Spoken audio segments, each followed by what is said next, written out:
Start the stream. Get over here and make sure that it's working. What's good? 7:20, 7:19 to be exact, Central Time. 7 p.m., 7:20 Central. Okay. All right. Yes, we are live. We are live. We are live. We are live. We are live. We are live. Get over here and share this a few times. Sharing is caring. Liking is caring. When you come in, make sure you share, like. If you watch this later, share, like, hit the notification bell. Tap that thing. Tap that ding. Tap that good old bell. Tap that good old bell. Let me put it up here.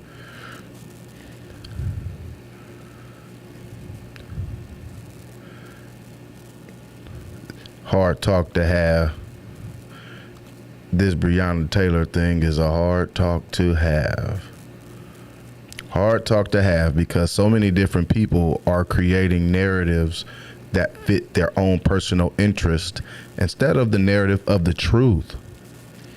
Instead of the narrative of the truth, when it seems as if we should really, really care more about the truth than what somebody feels.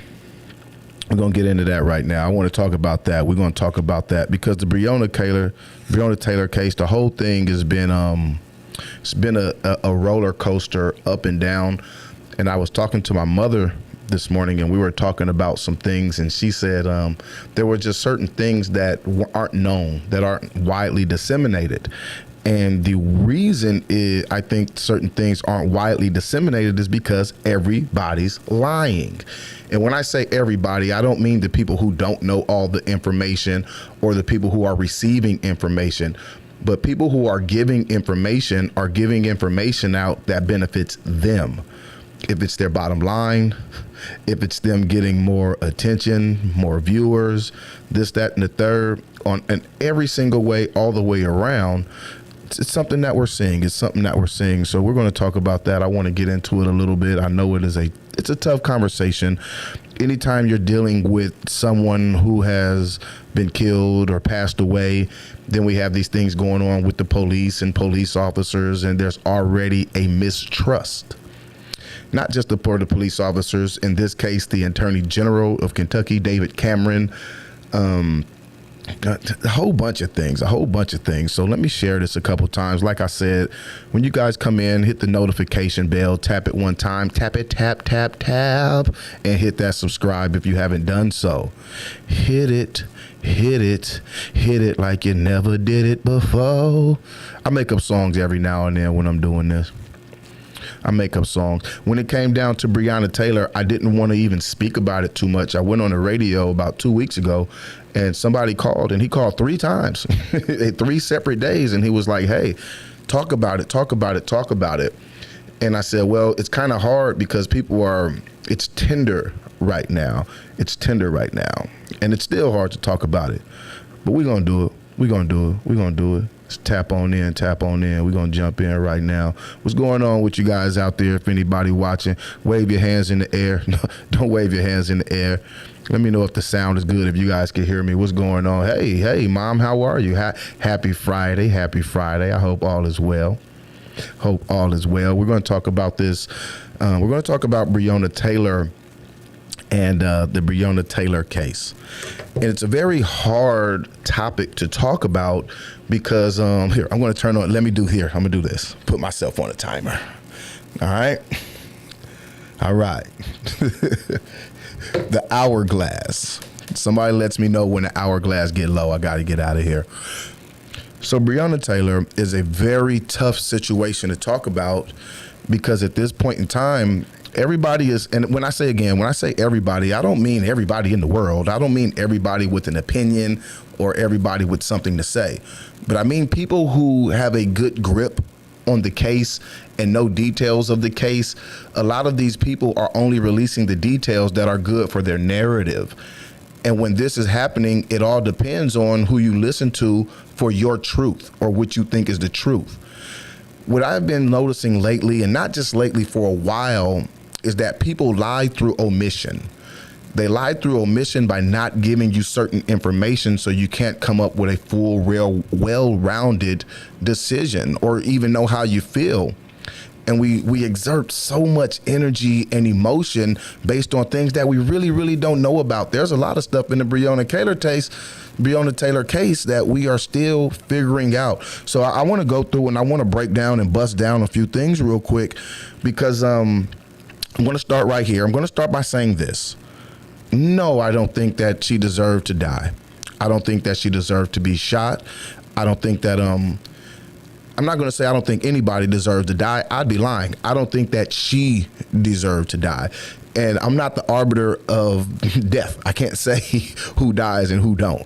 But when it comes to the case of Breonna Taylor, I'm going to preference everything off the top by saying, no, I do not think she should have died.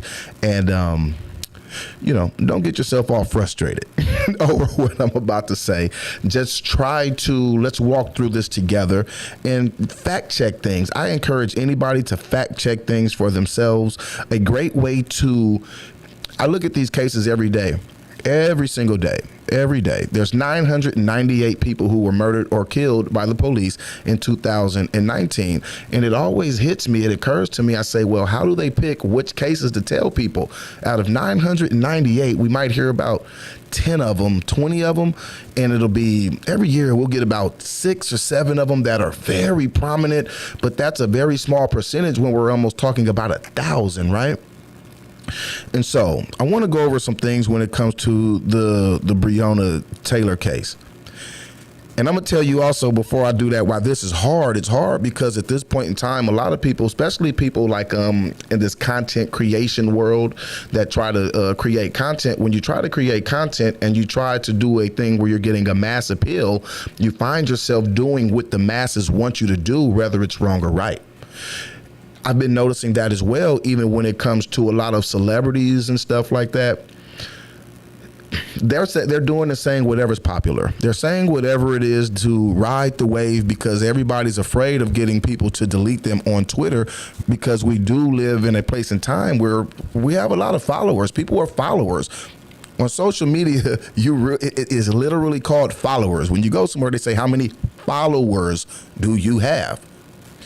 And people don't want to risk losing those followers because those followers turn into money. Those followers turn into notoriety. And so they say what they think the followers want to hear. And then that creates a vicious cycle because you trust these people. Now, these people know they're not telling you the truth, or they're not telling you the full story, or even what they really intrinsically believe in their heart. They're telling what you want to hear. Now, that confirms the bias that you already have, and then you go out and tell people this. And then when you hear something contrary to that, you don't believe it, even if it's true. And so I think people are setting a dangerous trend in motion by just saying whatever's trendy right off the top. Do I think that all these people really care about this young lady's life like they are acting? No. And I know a lot of people aren't going to like that. Like I said, it's 998 people got killed by the police in 2019. It was just a few months ago we were talking about George Floyd. Breonna Taylor George Floyd kind of passes by. Before George Floyd, we had Ahmaud Arbery. Ahmaud Arbery passes by. We had the guy down in Atlanta. That passes by. We had all this stuff passes by, and we're not even talking about a 6-month span of time. But in that 6-month span of time, if we were to look at it, it's probably been about 100 people killed by the police. And it makes you wonder, well, how do these certain things reach such prominence and other things don't? There have been egregious killings by the police that's never made the news over the last 2 or 3 months. And you know what? I'm going to do a show. I'm going to come back and I'll talk about some of those things. But when you start to sit back and look at the totality of things, you start to wonder, how do these things get provocated, okay?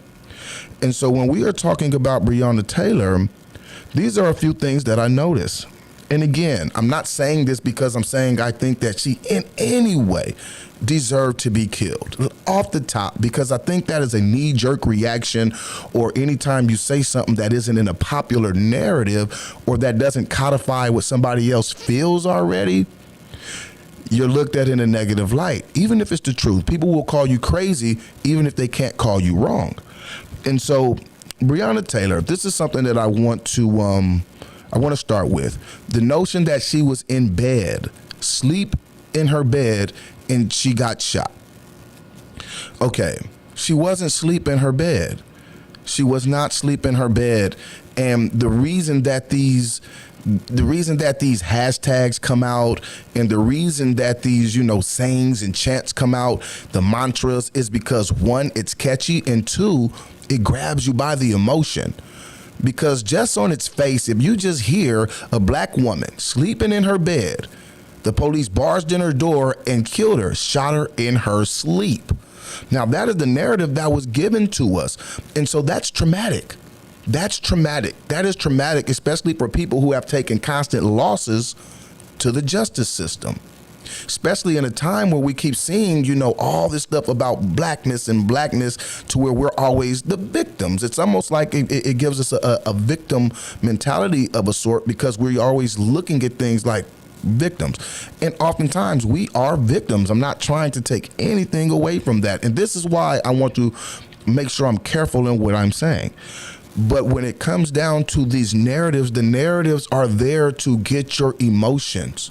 And once they get your emotions, now everybody's talking about that settlement, $12 million. Well, if everybody wasn't so emotional and people weren't going to take to the streets and it wasn't so high profile and you didn't have these mantras like she was killed in her sleep. Now, this is anecdotal. I don't know for sure, but I don't believe they would have got that much. I believe they got that much because, they had to show some type of contrition to maybe quell and calm down the masses, which it isn't going to do. But when we come to certain things like she was just asleep in her bed, that's not true, you guys.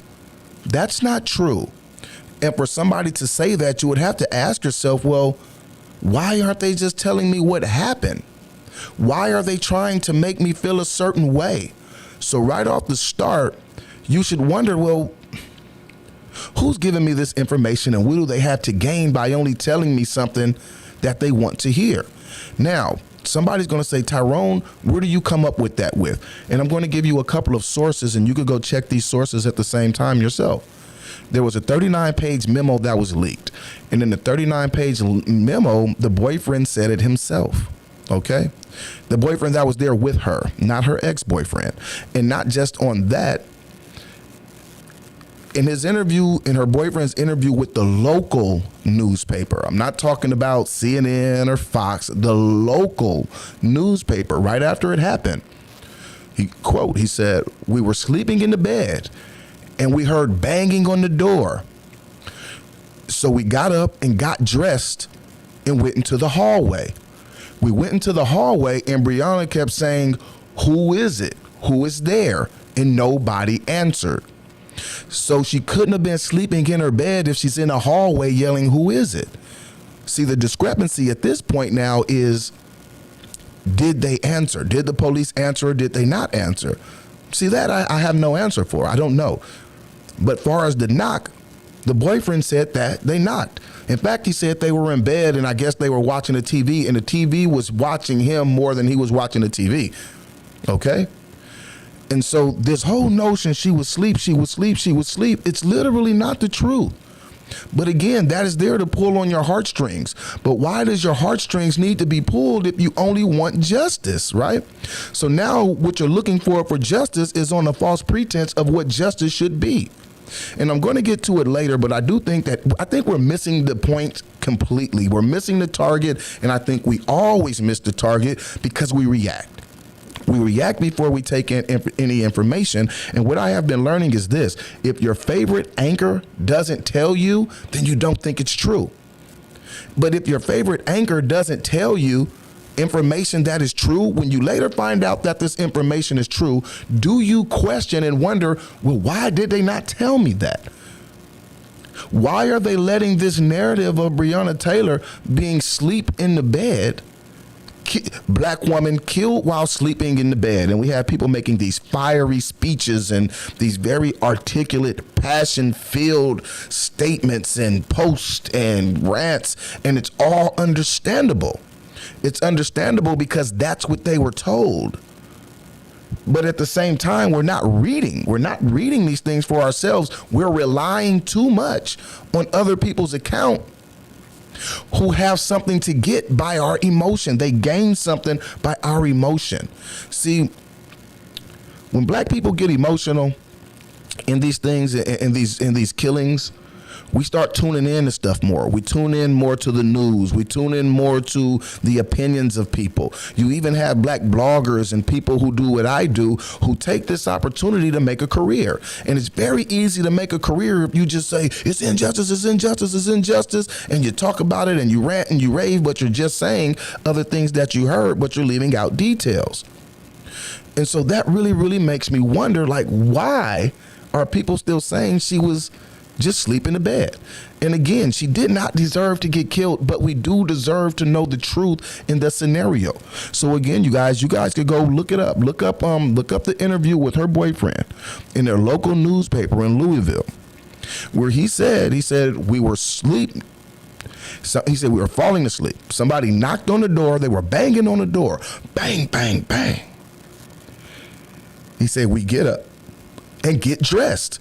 A sleep person can't get dressed. Okay? And then even if we look further in the case, that was the argument. The argument was over whether they knocked. It wasn't over what they knocked. That was another rumor, because the boyfriend clearly said they knocked. The police said they knocked. The boyfriend said they knocked. Witness said they knocked. The real question was, did they respond when she said, "Who is it?" But again, somebody that yells out, "Who is it?" can't yell, "Who is it?" while they're asleep. I think that's very basic. I think that is basic. I think that doesn't take Aristotle to figure out. But again, we have this narrative that people are running on. And of course, the civil rights lawyers, Ben Crump and them, they get on there and she was asleep in her bed. But they know damn well they're lying. But they also know that we are not going to do the research, and they also know we are very tender, and they know how to just press on the certain spots that's going to make you react. Again, I'm not saying she deserved to die at all, but I am saying that the information we are getting is a bunch of lies. And again, sometimes you can lie to somebody by just not completely telling them the whole story. Now, this 39-page memo came out like a month or so ago. It came out something like that, something around a month or so ago. And where you could go find it is, and the funny part, the place you could find it is somebody that I vehemently disagree with. It's Brandon Tatum, the Tatum Report. But information is information. The documents are documents. Now, these documents are also, I'm skeptical of the documents because the documents was released and they were leaked. They weren't released, they were leaked. But a lot of it was also written after the murder. But see, there were things in these documents that weren't written after the murder. They were transcribed through jail phone calls, okay? Now, everybody know when you go to jail, well, everybody may not know. Here, let me tell you, if you ever get arrested and you go to jail, if you want to talk about doing something wrong over the phone, they're listening. They're going to record that. They're going to come get you, or they're going to use it against you in trial. You know, when they be like, you have a call from Global Tel Link, and you boop, and every couple minutes you hear boop. That's because it's recording, okay? And some of the things in those recordings, they were blatantly talking about Breonna's her involvement, okay? And I'm going to get to her involvement later, because no, she wasn't a queen pin. She wasn't just running drugs from Maine to Mississippi. That's not the case. She was more of a pass-through, all right? More of a pass-through. But then there are some other things, okay? So we had one of the civil rights attorneys come out and say, well, the police officer that got shot himself through friendly fire. Now, that came out to be false, came out to be completely false, because the police officers had 40 cals, if I'm not mistaken, and her boyfriend had a 9. The bullet that shot the police officer was a 9mm bullet, all right? The boyfriend never denied shooting at the door. He said he shot because he thought that it was her ex-boyfriend, all right? Now, let's talk about her ex-boyfriend just a little bit, all right? Her ex-boyfriend had been caught numerous times, you know, moving weight, doing different things. There was a body found in the trunk of a car that Breonna Taylor had rented in the past. I think it was about 4 years back. Anytime somebody is found dead in the trunk of a car you rented, even if it was somebody else, you are going to become a part of the investigation. This is common sense. This is common sense. But again, we're not using our common sense because we're letting CNN and Fox guide us on the way we should think. And again, all of these people have something they have to benefit by making you feel a certain way. All right. And so her boyfriend, he was moving around, her ex-boyfriend. This was the relationship between her and her ex-boyfriend. So, and many of us who've been in the street life, who've been in the streets, we know what's going on. So Breonna, she was the one where you would get the packages sent to. Hey, baby, you know what? Look, you got a house, you don't got no record. You know what I'm saying? You live, ain't nobody gonna be looking at you the way they looking at me. So we're gonna send these packages to your house. All right, baby. All right, so that's what they were doing. They were sending the packages to Breonna's house. She was facilitating renting cars and things of that nature. She would hold the money, all this different kind of stuff. And then if you want to know where I get that from, I'm going to go back to the jail calls where the ex-boyfriend was saying, yeah, Breonna had $8,000 and she was holding this and holding that. His baby mama, he even had to explain to her why Breonna had some of the money because she didn't think that they talked anymore, all right? So he had phones in Breonna's name, this, that, and the third. So these are the things that link them together, all right?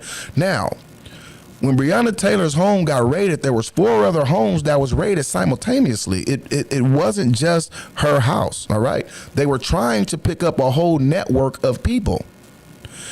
So what people don't understand is when the boyfriend got picked up, it was the boyfriend and his friend. It was a couple other people. They were looking for his big brother because, his big brother was the one that they were saying ran the stuff. So they arrested him one time. They go to jail. These guys are in jail. They're on the phone and they're running their mouth like dummies. They're not good criminals. They're not good drug dealers. They're not good trappers. Real talk. So they run in their mouth and they talk this, that, and the third, and they're putting names out there. They're putting names out there, but either way it go, they get out, and when they get out of jail, they go right back to the various trap houses that they go to. Now, mind you, the police already been listening to them, so they already know they get down. And they're saying over the phone how they're going to go back over here. Well, I was on, Muhammad Ali Street, and there's some other streets, and I didn't write down all the details because I'm going to just riff this tonight. There's in some other streets, and so they all went back to the trap houses. The police let them bubble and do what they was going to do and came and arrested them all again a month later. Came and arrested them again all a month later. And when they came and arrested them, and these are all people associated with Breonna Taylor, when they arrested them again later, they found cocaine, they found weed, they found guns, they found different stuff in different homes, they found large amounts of money. They was doing their thing. They was moving around. And I'm not saying that she was a part of the actual sales and stuff like that, but the police are going to wrap up anybody who have anything to do with it. And if we're going to act like we don't know that, I think it's just an act. I think we're so tender that we don't want to just recognize the truth. A lot of us has been in situations just like this. Just like this, all right? So they was running and they was doing their thing, and, when it hit the fan, it really hit the fan. In fact, on one jail phone call, there was one guy, he called and he was speaking to his mother. And he said, they killed Bree. They killed Bree. And the mom said, I feel bad for her, but quote, she said, the shit don't stop. I need you to get back to the trap house. These things are transcribed. These are recorded phone calls. And the thing is, they can't come out and deny it because they know that they're recorded. That's why the civil rights lawyers won't deny that, because they know it's recorded. They can't. All right.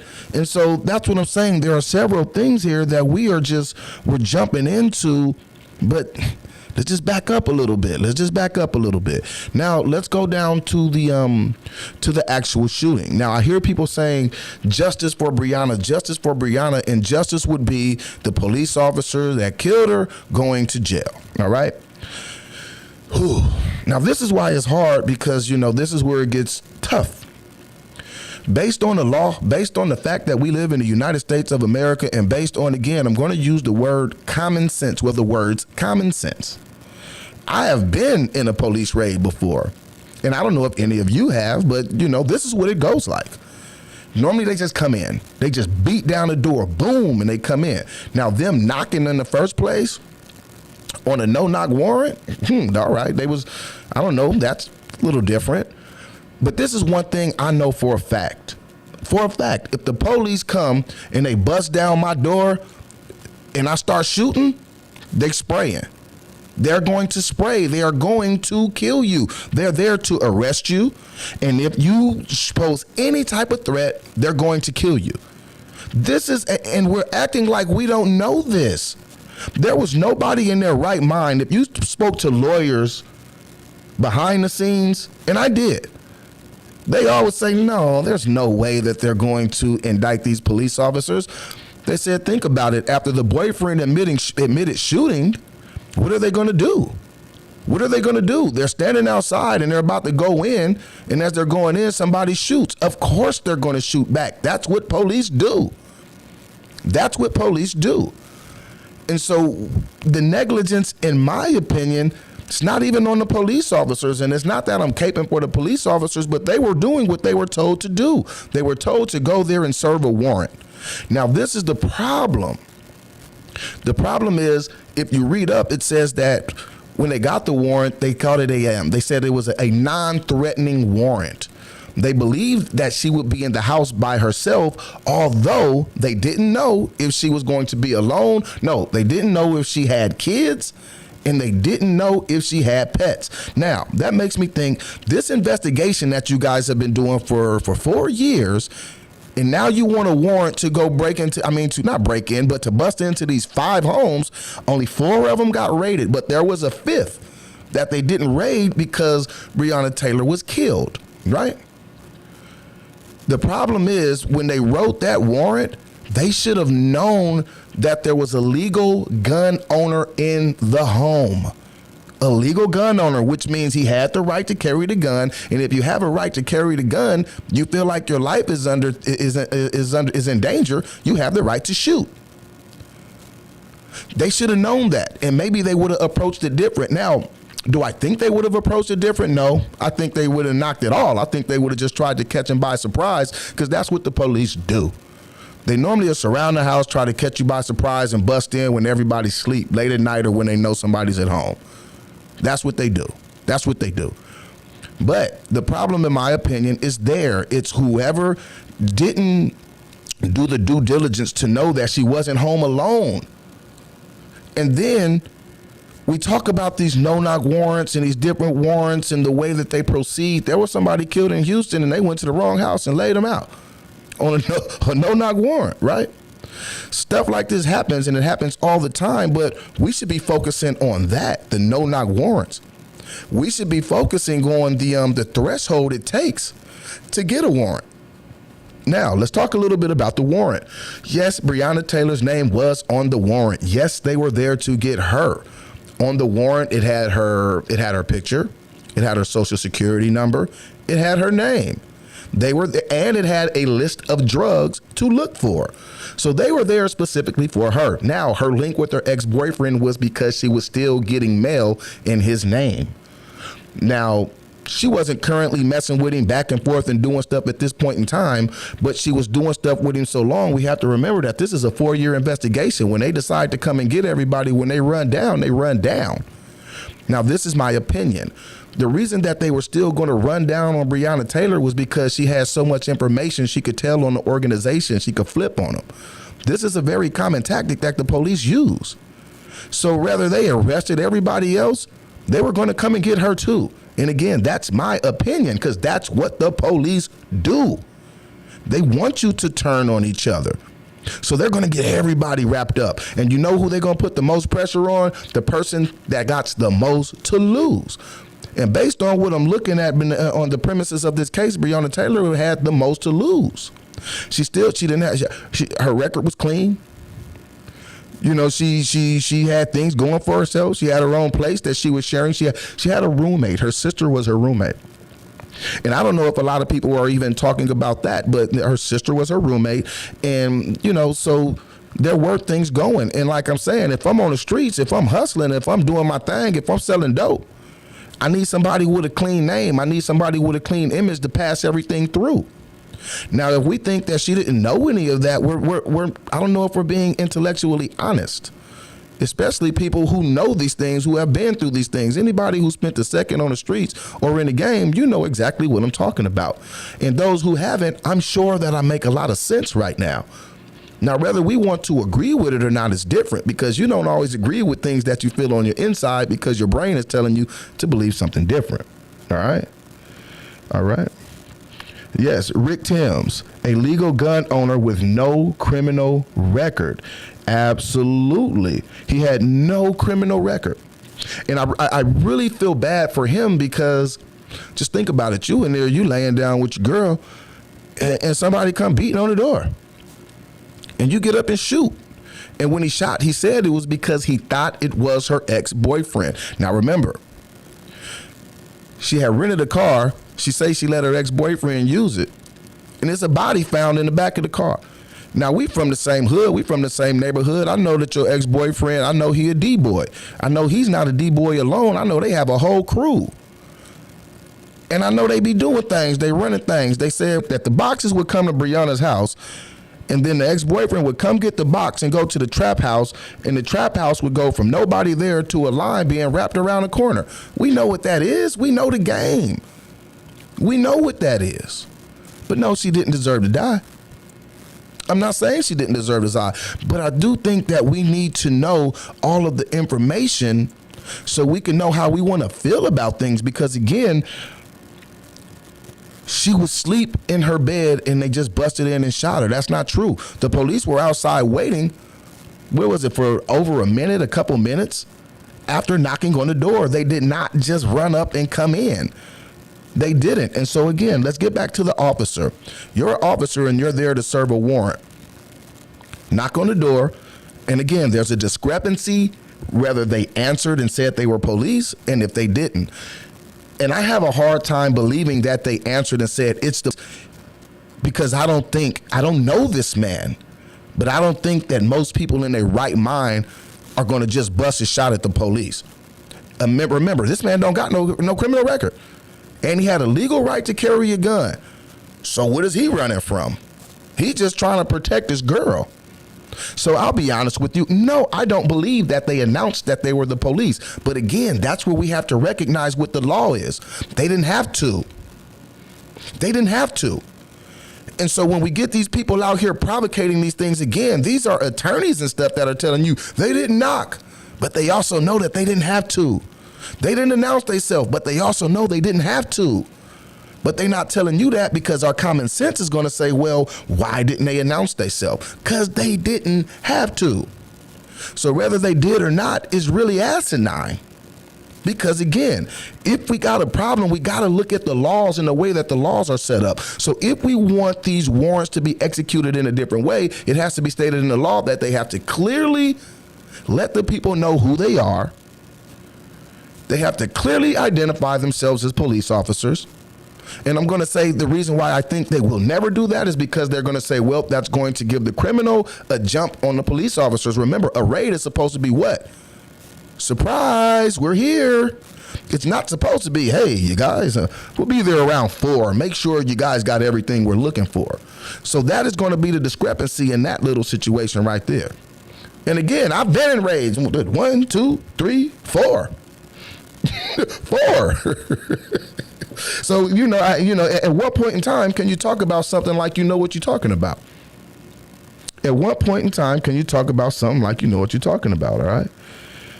Let me get over here real quick. What's going on with you, Rick Timms? Hey, Betty Booze. MC. Hey, MC. I always get happy when I see you in these soapbox streets. I always say soapbox streets in these YouTube streets. All right? Betty Booze, risky lifestyle. I can't be in that life. It never leads to anything positive. Okay? All right, Rick. Her ex-daughter's mother was low-key jealous Bree still handled a lot of his money. They were no longer together. Yes, she was a good chick who was default caught up with the fast big money. Yeah, in jail. Rick, when they was in jail, he was backpedaling trying to tell his baby mama why she had the money, because she was still holding the bread. And this is the thing. I think that Breonna Taylor just got caught up liking the wrong kind of dude. And that's not a knock on her. We see it all the time.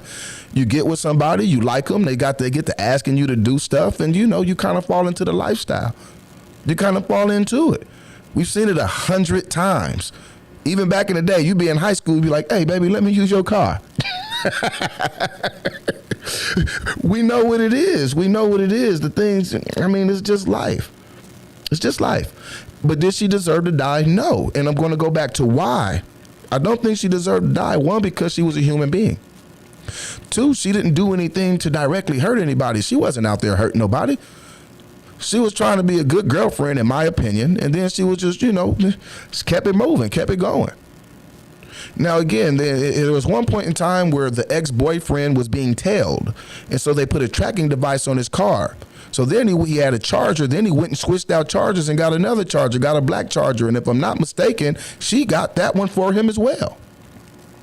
And so she was involved. And if you're getting packages come to your house and somebody come and get the package and take it somewhere else, you don't even have to know what to have any common sense to know what's going on with that package.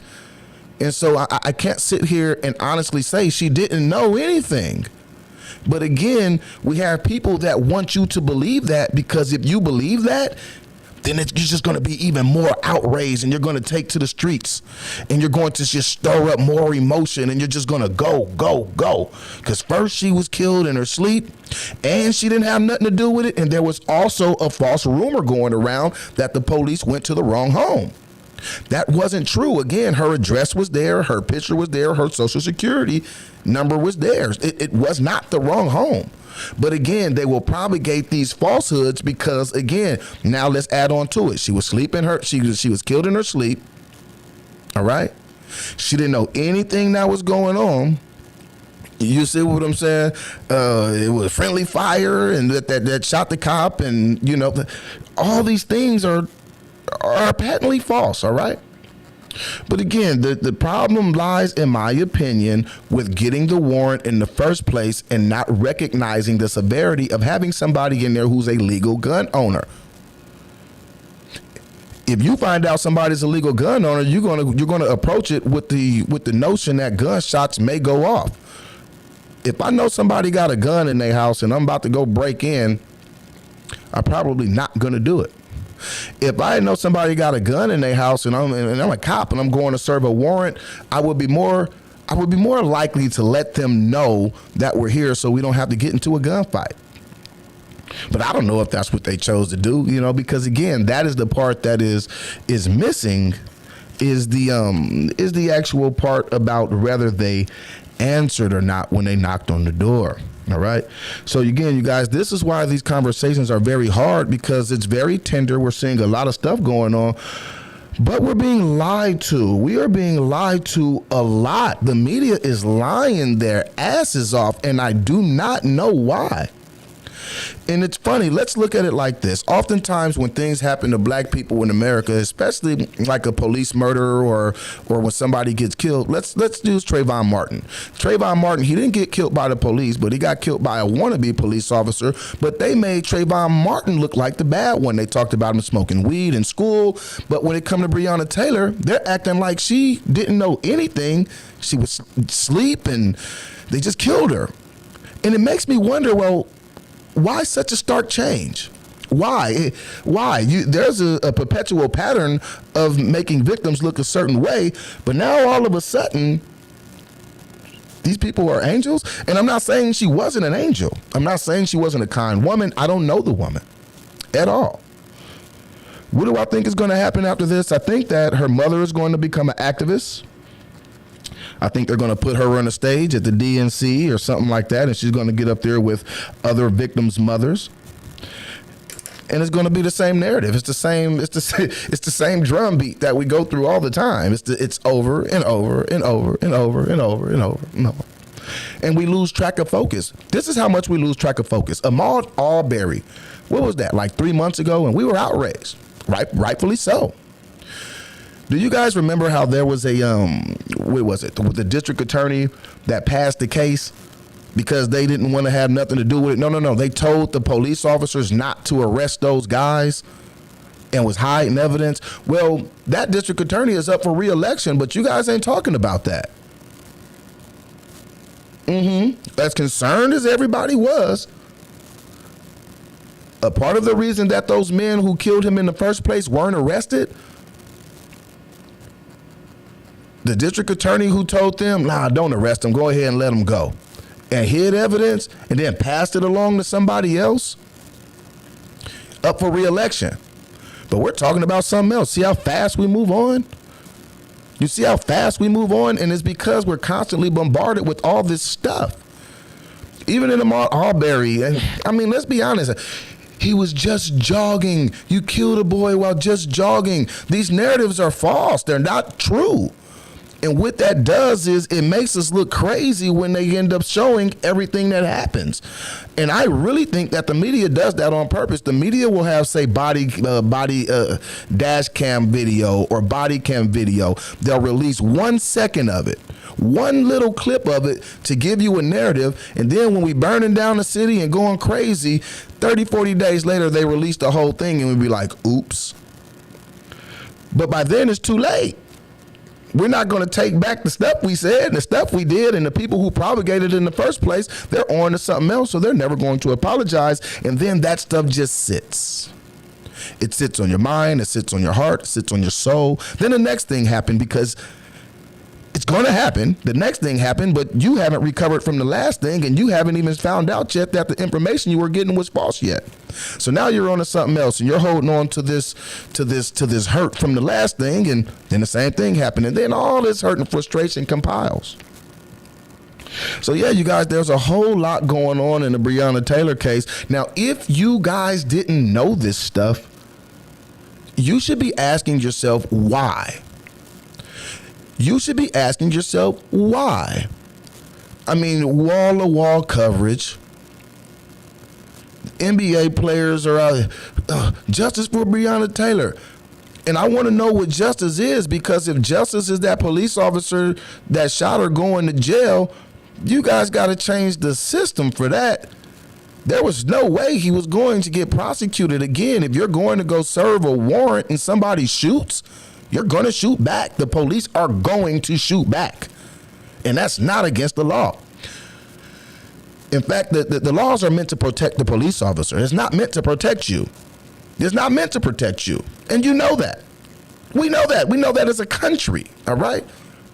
So let's use a little bit of common sense and let the emotions just pass, because we're never going to know what's valid and what's not.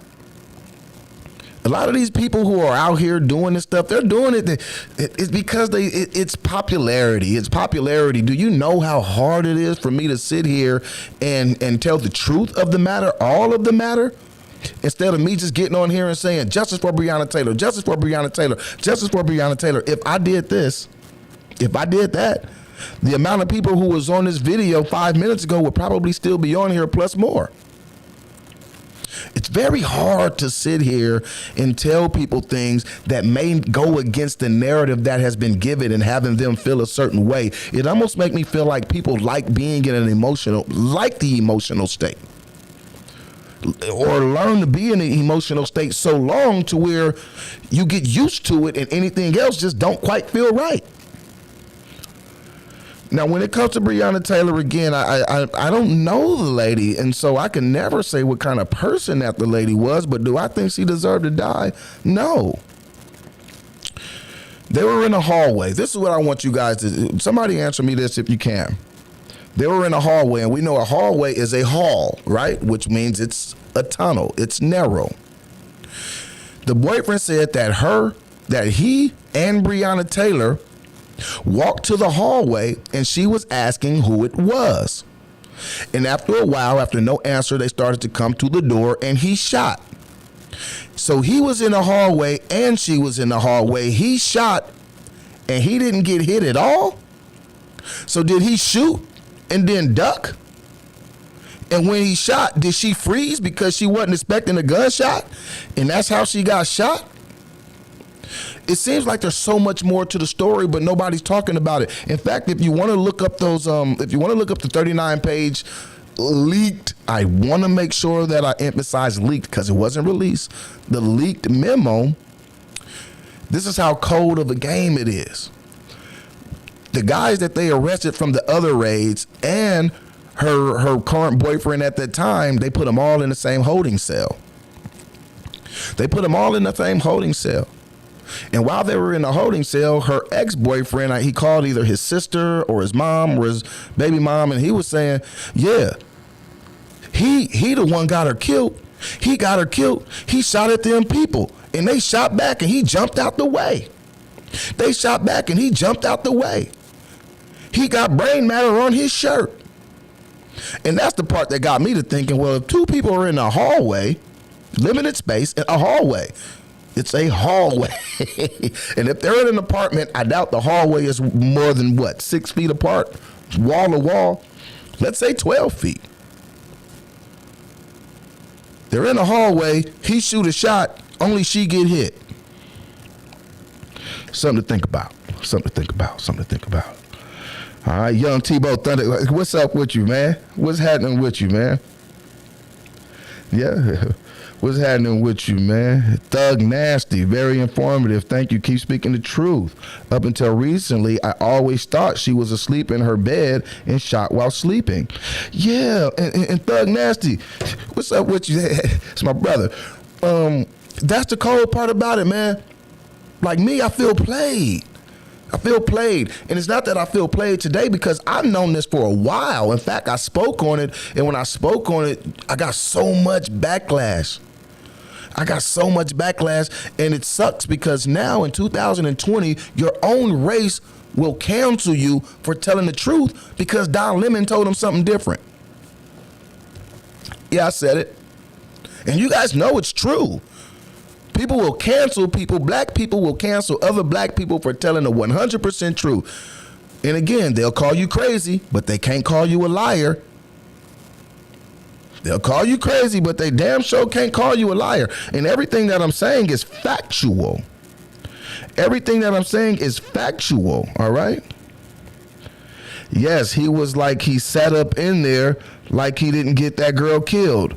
Ah, Rick, you must have read the 39 pages or heard it somewhere. That's a direct quote.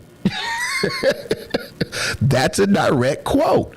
And even when the ex-boyfriend was saying that, he was trying to obfuscate responsibility by blaming it all on him, on her current boyfriend. But he was the one that was running stuff through her house, getting mail sent to her house, was attached to her. He knew what he was doing. He knew the risk that he was running. And I would guess that she sort of knew the risk as well. Now, I can't say that she for sure knew the risk as well, but I would guess she knew the risk as well. All right? So we know we got to be honest with ourselves, you guys. How long are we going to let the news and people with an agenda that contrasts what's good for people, tell us what's right and wrong, tell us when to be mad and when not to be mad? 998 people were killed by the police in 2019, but the media tells you when to be mad and when not to be mad. When to be mad and when not to be mad. If tomorrow they decide they don't want you to be mad about Breonna Taylor anymore, they'll stop talking about it, and so will you. And so will you, and you'll never look back to see anything else. Ben Crump and them gonna be on to something else, ambulance chasing and doing what they do, because that's what they do. That's what they do. It makes me laugh that people say, you know what, Benjamin Crump was the attorney. No, he didn't. I think it was a Latino guy that was actually the attorney. These guys are figureheads. These guys are figureheads. They pump up a story, make it something that it's not to get you emotionally driven, and they get the bag and move on to the next thing. You guys go look up these files. Go look it up. Go look who the actual attorney was that had to litigate in court. that had to litigate in court. It wasn't none of these civil rights lawyers. And this is what I always tell people. When you see them pop up on TV, check their license and make sure they can even fight a case in the state that they are in there yapping from. Most of the time, they don't even have the legal authority to get in court and fight a case in these states and cities and jurisdictions that they are in. They can't even fight a case there. They can't even. Do Ben Come have a legal license in Kentucky? I'm gonna sit here and wait for somebody to tell me. Does he? Think about it. Think about it, you guys. You say one Titan. I really believe this was spread around by black women to like to be. Wait, let me read that again. I really believe this spread around by black women to be like, see, black woman just got killed too. Yeah, I think that too. I think there's a little bit of victimhood in that. Everybody's trying to prove that everybody's treated the worst in the world. Everybody, it's like a mass race to see who's treated the worst. Yeah, we're treated the worst. Here's an example. And to give that example, you have to leave out so many things to where it's no longer true. It's no longer true. It's funny, I know people who have had people in their family killed during this time with Breonna Taylor, and they going harder for Breonna Taylor than they going for their own family because it's trendy. Everybody else is. Everybody else is, and I know people aren't going to agree with this or going to like it. I've spoken to some of these celebrities and stuff, and not the prominent ones you see all on TV every day, and nobody that you see connected with me every day. So don't think automatically who's telling me this. I speak to people I'm sure you don't know of, or you don't know that I have these relationships. They don't believe it. They don't believe it, you guys. They know the narrative isn't true, but they continue to say certain things because they can't lose you as a fan, and they know that we are so shallow sometimes to where we only believe the narrative that we want to believe, so they got to go with the narrative too. Because they know at any time they could say something and they'll lose 1 million Twitter followers. And when they lose 1 million Twitter followers, they're going to lose revenue. Because they can't go in somewhere and say, look, I got 2 million Twitter followers the day after they just lost 1 million of them, because you don't have that same value. And so these people that are out here saying a lot of this stuff, they don't believe it. They don't believe it. And that is the most frustrating part, is knowing that these people are so inauthentic. These people that are on the news, these anchors that full well know the damn truth, but don't tell you the truth. I mean, if people want to get canceled, why don't we start canceling people that lie to us or lie by omission, directly or by omission? If you can look back today and say that you didn't know none of the stuff that I just said, and you watch these people talk about this case all the time and they never said nothing about it, well, how can you trust them? How? It's clearly an agenda going on here, and the agenda is tied to other things. I'm going to come back and talk about that too later, but for now, I just wanted to talk about this. It's tough. It's tough. And then when we come to the political figures, I'm going to throw this out there. They don't give a damn either. And I'm going to tell you why. I was reading the quotes and the statements and the tweets and stuff. I guess we communicate via Twitter now. Twitter is the end all be all. So you say something on Twitter, and that's your new Webster, right? So Kamala Harris says something like, justice for Breonna Taylor. We really need to reform the judicial system. We need to reform no-knock warrants and things of that nature. But she never said that she wanted to see the police officer that killed Breonna Taylor go to jail. Because her as a prosecutor, her as an attorney general, know damn well that she wasn't going to jail. And while she was the attorney general, she wouldn't have put him in jail either. So they give you these blanket statements to make you feel like they on your side, but listen to it. While you're thinking justice is this police officer going to jail, somebody show me where any politician said they think the officer should go to jail. They can't do that, but they'll say something blanketed like, well, we do need police reform. What the hell does that mean? See, we're out here saying they need to go to jail. The officers that killed Breonna Taylor need to go to jail. Somebody go find me where a politician is saying they need to go to jail. Specifically, they're not. They're not. They're giving you blanket statements, and they will let you assume that they feel the same way as you. See, assumption is a hell of a thing, ain't it? Because it doesn't mean that it's a fact. It's an assumption. And we assume they feel the same way as us, and then go look at their record, and you'll be like, damn, they just the same, right? And again, I'm going to go back to the part to where, they went in the house, guns were shot, and I'm going to leave you guys with this. I'm going to leave you guys with this. And again, there's a lot more detail, and we'll break it down a little bit piece by piece, because I've come to find out that you can't always give everybody everything at one time, because people are real sensitive right now. And I understand it. And I really understand it, because I know damn well the news and the media that we listen to are lying to us. And maybe and I'm going to tell you guys something real quick that kind of changed my life. I haven't had cable in about 4 years. I don't watch the news. I don't watch CNN. I don't watch Fox. I might watch, I'll do a lot more reading. And when things happen, I go to the local newspaper and read the local source when it's fresh. That's when most of the time you'll get the truth. You'll get it right there before you get the spin, before you get the punditry, before you get the political agendas. A lot of this has stuff to do with political agendas, and it does. And if you think one side won't throw you in jail and the other side will, you got it wrong. They'll both put you in jail. And in this particular case, nobody was going to indict that police officer. There is not an attorney general or a prosecutor or a district attorney that was going to indict him. And I'm going to say why. And the reason why is what I'm going to leave you with. The police come to your door for a raid. They're coming in. They're coming in on a warrant to serve a warrant. You got 3 police officers, 4 police officers at the door. They got the battle ram out there. They're about to break down the door. If somebody inside the house shoots outside toward the police, what do you guys think the police are going to do? Just stand there? What are they going to do? They're going to shoot back. They're going to shoot back. Am I wrong? Am I wrong? Am I wrong? Somebody tell me, am I wrong? Is that not true? Monkey see, monkey do. Mainstream breeds groupthink. Yeah, mainstream, it does. It breeds groupthink, and so does the algorithm. We are algorithmic thinkers now, because Facebook, YouTube, Twitter, they put you with people who they all feel you're like-minded with based off of keywords and stuff.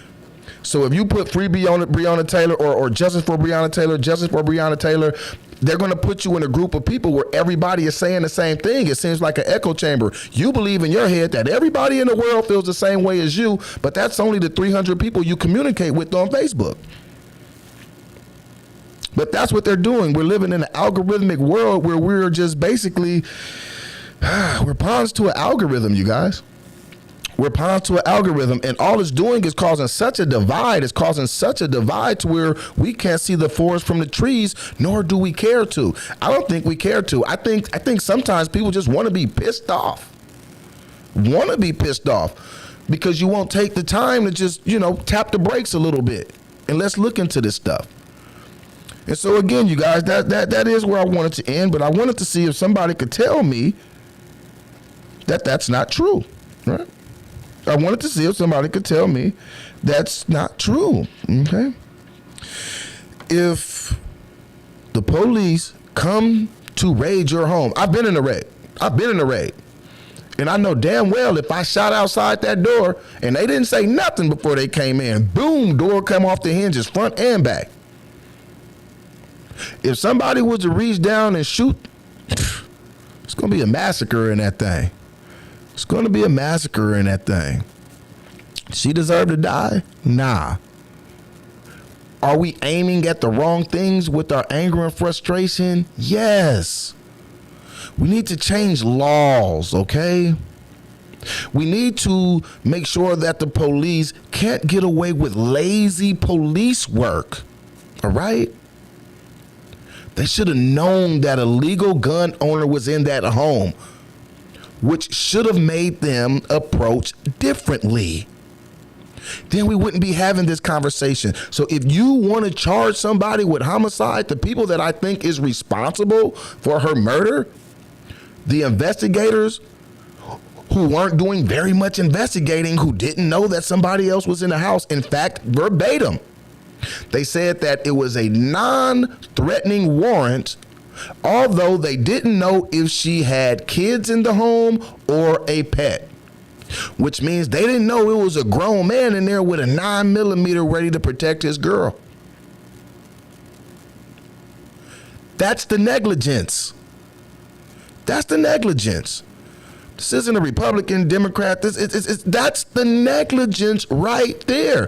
The police officer at the door was just doing his job. I'm not saying that to be on the side of the police. I'm saying it because it's true.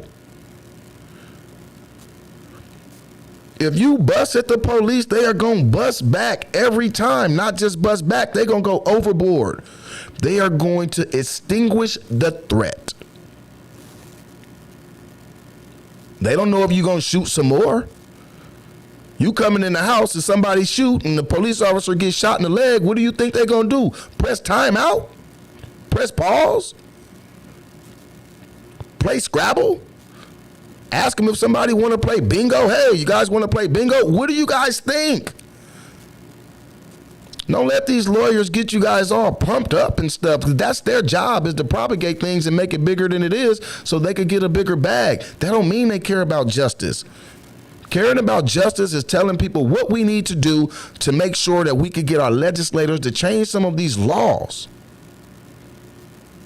All right?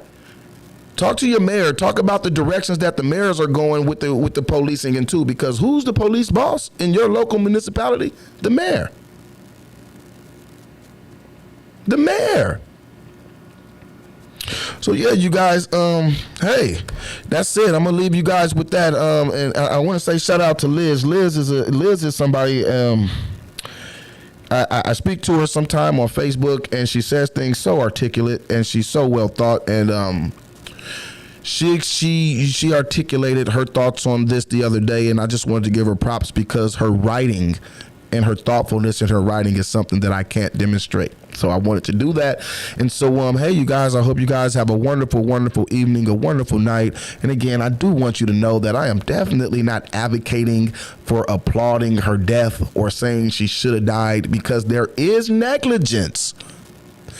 I just think we're aiming at the wrong place at where we're blaming. We're aiming the blame at the wrong place. That officer was never going to go to jail. Never going to go to jail. If you put on a uniform and decide to become a police officer and you're going to serve a raid and somebody shoot at you, you're going to shoot back. And you're going to shoot till the clip is empty. That's what police do. I'll see you guys later.